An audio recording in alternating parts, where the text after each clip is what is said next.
সব থেকে ভেজালে যে যিনি পড়েছেন তিনি হচ্ছেন আমাদের ডক্টর মোহাম্মদ ইউনূস। ইউনূস মিয়ার এখন চারদিকে বিপদ। ইউনূস মিয়ার ঘটনাটা আপনারা একটু বলি। এই বড় মজার ঘটনা। ইউনূস মিয়াকে বসিয়েছিলেন কে?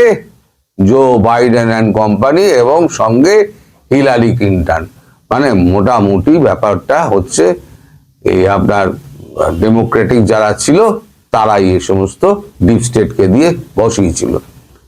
এখন যতদিন ভারতের সঙ্গে এই গন্ডগোলটা চলেছে, রিপাবলিকান আমাদের মালিক আর ট্রাম্প বাবুর সঙ্গে এখন যে গন্ডগোলটা চলছিল, তাতে অনেক মেরামতির কাজকর্ম, সুদূর মেরামতির কাজকর্মটা শুরু করে হচ্ছে আমাদের যিনি বিদেশমন্ত্রী Marco Rubio, JD Vance, Congress এবং রিপাবলিকান। এটা আমি বহুদিন আগে থেকে আপনাদের বলে এসেছি যে এরাই প্রথম সম্পর্ক স্থাপনের চেষ্টা করে। তারপরে এরা ট্রাম্পকে প্রচন্ড বোঝায় এবং রিপাবলিকান দলের মধ্যে যখন এই বিক্ষোভ শুরু হয় নানান রকম ঘটনার পরিপ্রেক্ষিতে, যে দেশের একেবারে মূল্য বৃদ্ধি ঘটছে, একেবারে দেশে খাদ্য সমস্যা একেবারে মানে চূড়ান্ত মূল্য বৃদ্ধি ঘটছে, খাদ্য সমস্যা নেই, খাদ্য সমস্যার টান দেখা দিয়েছে। এভাবে চলতে থাকলে আমি বলেছিলাম আগামী 3 মাসের মধ্যে একেবারে আমেরিকায় কিন্তু খাদ্যের অভাব দেখা দেবে। তখন ট্রাম্প বাবুকে বাধ্য হয়ে মালিককে এসে গোত্তা মারতে হয়েছে নরেন্দ্র মোদীর কাছে। এখন নরেন্দ্র মোদী কিন্তু সেই দুখানা জায়গা কিন্তু খোলেননি, একটা হচ্ছে মিল্ক সেক্টর আর একটা হচ্ছে আপনার এগ্রিকালচার সেক্টর। এটা বাদে এখন নিজে থেকেই তিনি ঘোষণা করে দিয়েছেন একটা পুনালাপ হয়ে যাওয়ার পরে যে আমরা একেবারে 50% থেকে 15%-এ নামিয়ে আনলাম, এই 18%-এ নামিয়ে আনলাম এবং সঙ্গে সঙ্গে যা কিছু করার মানে অন্যান্য মানে সুযোগ সুবিধাগুলো যেগুলো দেওয়ার সেগুলো আমরা দিয়ে দেবো উনি। তার সঙ্গে উনি টুইট করে একটা জানিয়েছেন যে রাশিয়া থেকে তেল বন্ধ করে দেবে, তেল বন্ধ করে দেওয়া হবে এবং কি বলে ভেনেজুয়েলা থেকে ভারত তেল কিনবে বলেছে নিজের মনের মতো করে। 500 billion is a huge amount. 500 বিলিয়নের একটা চুক্তি ভারত করবে, এই করে তো নিজে একটা পোস্ট করেছেন। কালকে আমি সেই পোস্টটা আপনাদেরকে দিয়ে দিয়েছিলাম। এখন এই ঘটনা হওয়ার পর এখন মার্কিন যুক্তরাষ্ট্রের ওপরে যে চাপটা, ট্রাম্পের ওপরে যে চাপটা হয়েছে, সেই চাপটা এখন বুঝতে পারছেন ডোনাল্ড ট্রাম্প তিনি এখন সমস্ত কিছু ছেড়ে দিয়েছেন। এখন ডোনাল্ড ট্রাম্প যতই বলুন না কেন আমি এই শর্ত হয়েছি, নরেন্দ্র মোদী কিন্তু খুব প্লেন অ্যান্ড সিম্পল একটা, নরেন্দ্র মোদী কথা বলেন না, Narendra Modi plain and simple একটা বার্তা পাঠিয়েছেন টুইটারে বার্তা পাঠিয়ে এক্স হ্যান্ডেলে বার্তা দিয়ে উনি লিখেছেন, নরেন্দ্র মোদী, আমি পড়ছি নরেন্দ্র মোদীর বার্তা, আপনারা ভালো করে দেখুন। নরেন্দ্র মোদী তিনি লিখছেন, wonderful to speak with my dear friend president Donald Trump today. একদিন প্রেসিডেন্ট ট্রাম্প লিখতেন, এখন আবার ফিরে এসছেন my dear friend. Delighted that made in India products will now have a reduced tariff of 18%. Big thanks to President Trump on behalf of 1.4 billion people of India of this wonderful announcement. When two large economies and the world's largest democracies work together, it benefits our people, unlock immense opportunity and mutually beneficial cooperation. President Trump's leadership is vital for global peace, stability and prosperity. India fully support his effort for peace. I look forward for working closely with his take to our partnership to unprecedented height. এখানে কোথাও কিন্তু নরেন্দ্র মোদী লেখেননি এক ছত্তরও যে আমি এর থেকে কি বলে রাশিয়া থেকে আমি কোনো তেল কিনবো না, ভেনেজুয়েলা থেকে আমি তেল কিনবো, আর 500 বিলিয়ন আমি কিনবো, এনার্জি কিনবো। নরেন্দ্র মোদী কোনো কথা বলেন না, উনি যা বলার ওর মধ্যে দিয়ে বলে দিয়েছেন যে আমি যেটা বলছি সেটাই ঠিক, আর উনি যেটা বলছেন ওনার মতো বলছেন, তাতে ভারতের কিছু যায় আসে না। ভারত তার প্রতিনিধি দল পাঠিয়ে দিয়েছে, ওখানে এখন টানা হাজরা চলবে। সেটা মোটামুটি আমি আগেও বলেছিলাম 12 থেকে 15, এই দেখবেন 15-র আশেপাশে গিয়ে এই ট্যারিফটা গিয়ে দাঁড়াবে সর্বনিম্ন ট্যারিফ। এখন তার সঙ্গে কিন্তু একটা শর্ত ছিল, তার সঙ্গে একটা শর্ত আমি আপনাদের বরাবরই বলেছিলাম যে ইউনূসকে ছাড়া যাবে না এখান থেকে, ইউনূস এখানেই থাকবে। এবার হয়েছে কি, যারা বসিয়েছিলেন হিলারি ক্লিন্টন এবং আপনার এই জো বাইডেন সরকার এবং ডিপ স্টেট, তারা চাইছে যে এখান থেকে তাদের ডিপ স্টেটের মাল আমাদের এই ইউনূসকে এখান থেকে সরিয়ে নিতে। কারণ ইউনূসকে আমি একটা খবরে বলেছিলাম, ইউনূস দিন রাত টেলিফোন ঘুরিয়ে যাচ্ছেন, হিলারি ক্লিন্টনকে ব্যতিব্যস্ত করে দিয়েছেন, বিল ক্লিন্টনকে ব্যতিব্যস্ত করে দিয়েছে, আমাকে এখান থেকে বার করুন, আমি তো আপনাদের সব কাজ করে দিয়েছি, আমায় বার করুন। এবার বার করতে যখন যাচ্ছে তখন মার্কিন কংগ্রেস এবং রিপাবলিকানরা গেছে ঘুরে, তারা বলছে অনেক কষ্টে ভারতের সঙ্গে আমাদের সম্পর্ক সহজ হওয়ার পথে, এই মুহূর্তে যদি ভারতের সঙ্গে পাঙ্গা নিয়ে আবার ইউনূসকে যদি ফিরিয়ে আনা হয় বা ওখান থেকে উঠিয়ে আনা হয়, তাহলে সম্পর্ক আবার পুরনো জায়গায় ফিরে যাবে। সুতরাং ইউনূসকে আনা যাবে না। এখন ইউনূসের হয়ে গেছে ঢেঁড়া, তাই বলছি জয় গুরু, ইউনূসের হয়ে গেছে ঢেঙা। এখন ইউনূস এখন না ঘাড়কা না ঘাটকা, এখন ইউনূসের ওই ফাটা মাসে যা বলে না একটা, ওই আপনারাও জানেন না, খুবই বললাম, এখন ওইখানে আটকে গিয়েছে। ইউনূস এখন কি করবে, ইউনূস এখন পাগল হয়ে গেছে, মানে দেশের মানুষকে বুঝতে দিচ্ছে না, কিন্তু ইউনূস কিন্তু বাঁশ পাতার মতো ধর করে কাঁপছে। ইউনূস যখন তখন জানে যে এইখানে যদি হ্যাঁ না ভোটে কোনো গন্ডগোল হয়, অথবা যদি কোনো দাঙ্গা ফাঙ্গা হয় ভোটের সময় বা ভোটের পরে, তাহলে কিন্তু আমার পিঠের চামড়াটি যাবে, যমুনার মধ্যে মানুষ ঢুকে আমাকে টেনে হিঁচড়ে ওই বঙ্গভবনে যা হয়েছিল, কোথায় হাসিনার ওইখানে যা হয়েছিল, সেই ঘটনা যমুনাতেও হতে পারে।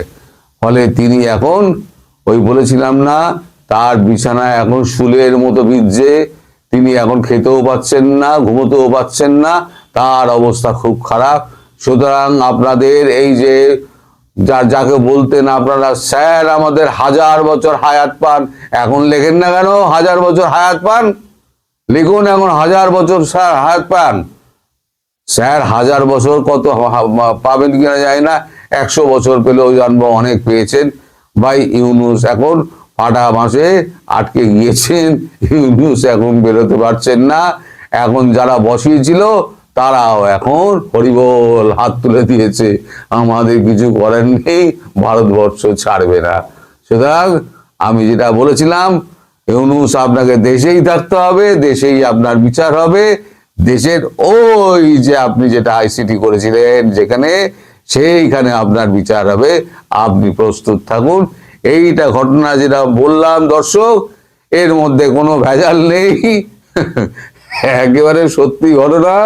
আপনারা এইবার সময়ের সঙ্গে সঙ্গে মিলিয়ে নিন। আমি যতগুলো বলেছি সময়ের সঙ্গে সঙ্গে আস্তে আস্তে সবই পাল্টেছে, এটাও পাল্টাবে, আপনাদের চোখের সামনে ঘটে যাবে, আপনারা নিজেরাই দেখতে পাবেন। ঢাকায় 26/11 জঙ্গিরা ঢুকছে। মুম্বাই হামলায় যে 26/11 যেটা পরিচিত সেই নামে, সেখানে হামলাকারী যারা আছে তারা আস্তে আস্তে ঢাকায় ঢুকছে। তা আমাদের কাগজেও এটা নিয়ে একটা খবর বেরিয়েছে।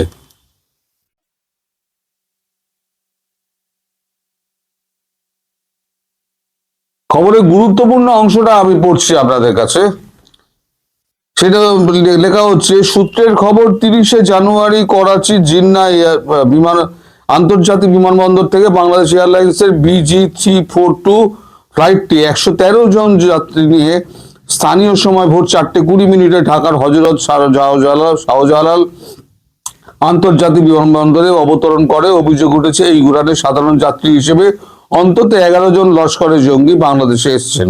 কয়েকজন পাকিস্তানি পাসপোর্টের ছবি প্রকাশ করা হয়েছে সংবাদ মাধ্যমে। তাতে বলা হয়েছে ইব্রাহিম মাহিজুল্লাহ, মুসাম্বিল এবং মোহাম্মদ রসুল নামের লস্করের জঙ্গিরা ঢাকায় পৌঁছেছে। সূত্রের দাবি, পাকিস্তান থেকে আসা সন্ত্রাসবাদী গোষ্ঠীর সদস্যদের মধ্যে মুম্বাই হামলার সঙ্গে যুক্ত থাকতে পারে বলে সন্দেহ। নিরাপত্তা বিশেষজ্ঞরা মনে করছে বাংলাদেশে পাক জঙ্গি সংগঠনগুলির সদস্য হয়ে যাওয়া অস্বাভাবিক কিছু ঘটনা নয়, কারণ বাংলাদেশ এখন পাকিস্তানের গুপ্তচর সংস্থা ISI এর অবাধ ক্ষেত্র। বাংলাদেশের এক নিরাপত্তা বিশেষজ্ঞের কথায়, বাংলাদেশের সেনাবাহিনীর এখন ISI এর প্রভাব যথেষ্ট। এই সুযোগে জঙ্গি সংগঠনগুলি কাজে লাগিয়ে ISI বাংলাদেশে গ্রাউন্ড ওয়ার্ক সেরে ফেলেছে, যার ভিত্তি করে ভবিষ্যতে ভারত বিরোধী তৎপরতা বাড়াতে পারে ISI। আওয়ামী লীগ প্রথম থেকেই অভিযোগ করেছে 2024 সালে জুলাই আগস্ট আন্দোলনে জঙ্গি গোষ্ঠীগুলি সক্রিয় অংশগ্রহণ ছিল। এছাড়া গত অক্টোবরে পাকিস্তানের মারকাশি জামিয়াতে আসলে হাদিসের নেতা হাফিজ সাঈদের ঘনিষ্ঠ সহযোগী ইমতিয়াজ ইব্রাহিম জাহিদের বাংলাদেশ সফর এবং সীমান্তবর্তী জেলাগুলিতে তাদের নিয়ে যাওয়ার কথা উদ্বেগভাবে প্রকাশ করা হয়। নিরাপত্তা বিশেষজ্ঞদের মতে নির্বাচনের আগে এই পরিস্থিতিতে ভারতের পূর্বাঞ্চলীয় সীমান্তে এবং বাংলাদেশের আভ্যন্তরীণ নিরাপত্তার জন্য বড় উদ্বেগের বিষয় হতে পারে। রাজনৈতিক মহলের যুক্তি, সংস্কারের নামে বর্তমান প্রশাসক দেশের নিরাপত্তাকে ঝুঁকির মুখে ঠেলে দিচ্ছেন, মানে মোহাম্মদ ইউনূস দেশকে ঝুঁকির মুখে ঠেলে দিচ্ছেন। এখন আপনারা বলুন, এই বাংলাদেশকে কি করা যায়? এখন আমাদের স্বরাষ্ট্রমন্ত্রী কিছুদিন আগে সেভেন সিস্টার্সে দাঁড়িয়ে অমিত শাহ একটা হুমকি দিয়েছিলেন। দেখুন, আপনারা সবাই জানেন অমিত শাহ হচ্ছেন আমাদের স্বরাষ্ট্রমন্ত্রী, তিনি দেশের অভ্যন্তরের ব্যাপারটা দেখেন। স্বরাষ্ট্রমন্ত্রী প্রতিরক্ষা মন্ত্রীর বক্তব্যকে স্বরাষ্ট্রমন্ত্রী বললেন কেন? ভারতবর্ষে কিন্তু এগুলো ঘটে না যে এক মন্ত্রকের মন্ত্রী আর এক মন্ত্রকের কথা বলবেন, সেটা কিন্তু ভারতবর্ষে হয় না। হঠাৎ তিনি বললেন কেন? কারণ তার কাছে এই স্বরাষ্ট্র দপ্তর সম্পর্কে এমন কিছু খবর এসেছিল যেটা নিয়ে তিনি মত প্রকাশ করেছিলেন এবং বলেছিলেন দরকার হলে আমরা ভেতরে ঢুকে আঘাত করতে পারি।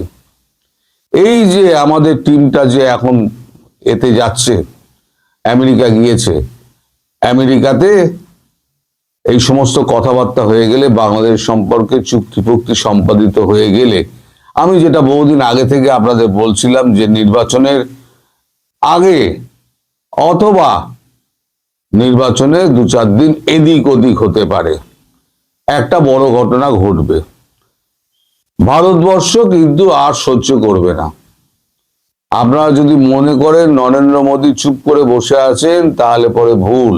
মাঝে মাঝে আমিও রাগ করেছি, কিন্তু পরবর্তীকালে খবর নিয়ে দেখেছি নরেন্দ্র মোদী এই সমস্ত ব্যাপারে যথেষ্ট রকম নজর রেখে চলেছেন এবং তিনি ঠিক সময়ের অপেক্ষা করছেন। এর পরের ভিডিওতে, সন্ধ্যের ভিডিওতে আমি আপনাকে একটা ঘুড়ি ওড়ানোর গল্প আপনাকে শোনাবো, যেটা নরেন্দ্র মোদী করেছেন। ঘুড়ি ওড়ানোর সঙ্গে কূটনৈতিক সম্পর্ক কি থাকে সেটাও কিন্তু নরেন্দ্র মোদী বুঝিয়ে দিয়েছেন। মানে একজন চাওলা, আপনারা যাকে অপমান করেন, সেই চাওলা দর্শন আপনারা ধারে কাছে পৌঁছাতে পারবেন। তো যাই হোক, এখন এই যে ঢাকায় যে 26-11 সব জঙ্গি পঙ্গি এরা সব ঢুকছে, এতে কিন্তু ভারতের কাছে সুবিধে হয়ে গেল। এক, পাকিস্তানকে মারার ক্ষেত্রে সুবিধে হয়ে গেল। পাকিস্তান তো নিশ্চিতভাবে ভাঙবে, পাকিস্তান কিন্তু নিশ্চিতভাবে ভাঙবে। পাকিস্তানের কিন্তু মানে ভাঙা শুরু হয়ে গিয়েছে। আর একটা খবর আপনাদের দেখাই এই প্রসঙ্গে, সেটা হচ্ছে আফগানিস্তান, বালুচিস্তানের একটা খবর বেরিয়েছে। এখানে খবরটা হেডিং হচ্ছে, এগিয়ে আসুন তরুণী জঙ্গির বার্তা ভিডিওয়।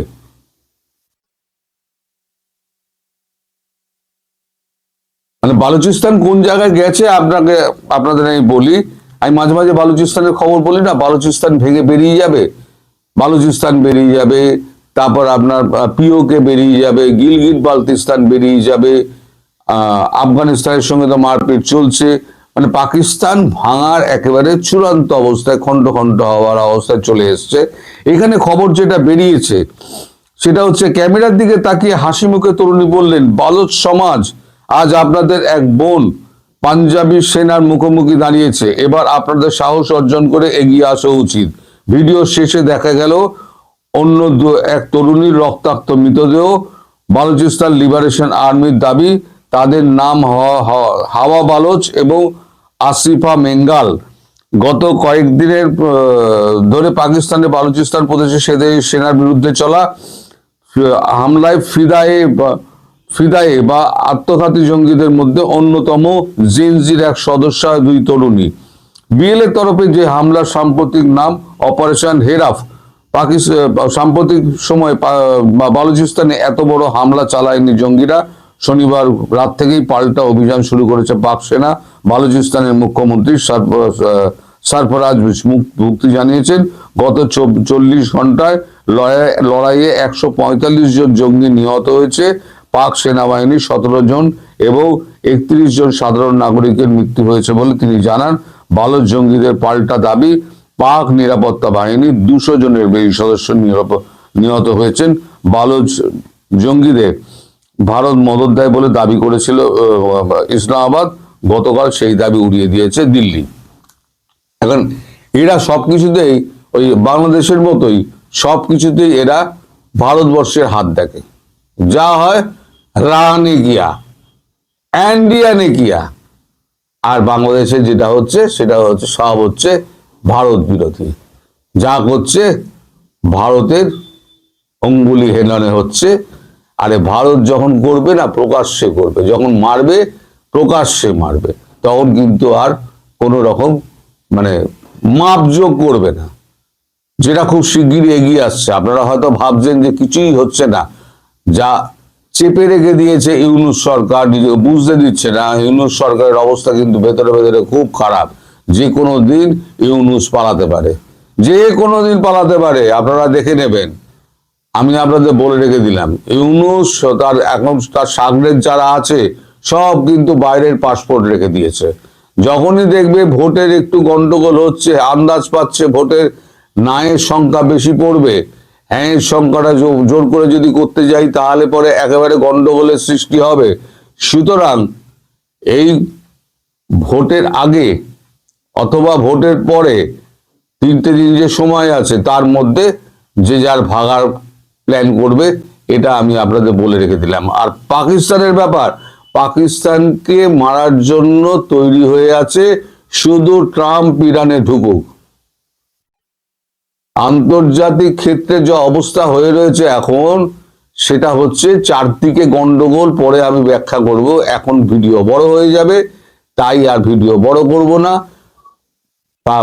পাকিস্তানকে মারার যথেষ্ট ক্ষেত্র তৈরি হয়েছে, কারণ ওখান থেকে জঙ্গি অনুপ্রবেশ ঘটাচ্ছে বাংলাদেশে, আর বাংলাদেশে মারার জন্য ক্ষেত্র তৈরি হয়ে রয়েছে, কারণ ভারত বিরোধিতা করতে গিয়ে ভারতবর্ষের ওপরে হামলার একটা ক্ষেত্র তৈরি করে ফেলে দিয়েছে আমাদের বাংলাদেশের ইউনূস সরকার।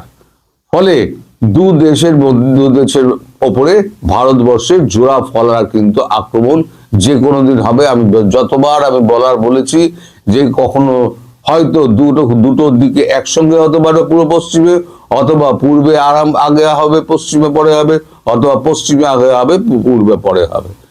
তবে একসঙ্গে হওয়ার চান্সটা বেশি। যেটা হবে একসঙ্গে হবে, সেটা চূড়ান্ত সিদ্ধান্ত, যা হবার সেটা হয়ে যাচ্ছে। বিকেলবেলা সন্ধ্যেবেলা ভিডিওটা দেখবেন, তাহলে আপনাদের কাছে সব পরিষ্কার হয়ে যাবে। আজ এখানে শেষ করছি।